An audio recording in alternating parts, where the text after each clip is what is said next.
you have to install Premier League official app. So yeah, if you didn't know, they have their official app, the definitive companion to the world's most watched league. Manage your fantasy Premier League team, research 27 years of stats, see some great moments of history, full management of your team, match day live, fixtures, video highlights, and all of that. So you can just tap to install it.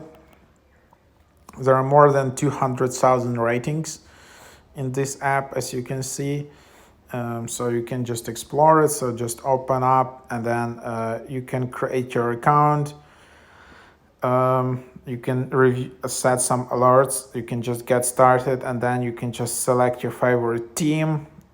As you can see here, like whatever. I don't think you can install like few, and then you just tap continue, and then you can select notifications or not, and then yeah, and then you can just create an account just with first name, last name, email, date of birth, mobile phone, and select country.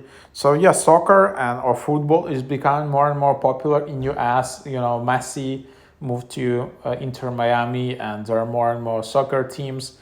So yeah, that's basically the idea that yeah, if you just want to watch this European league, that's one of the apps. And like Premier League is obviously the top league, probably one of like the top league in the world right now. And then you can just follow it. You can just see all your fantasy teams, stats, matches. Super easy to follow. This app has like huge following, and it's in the top charts. So give it a try.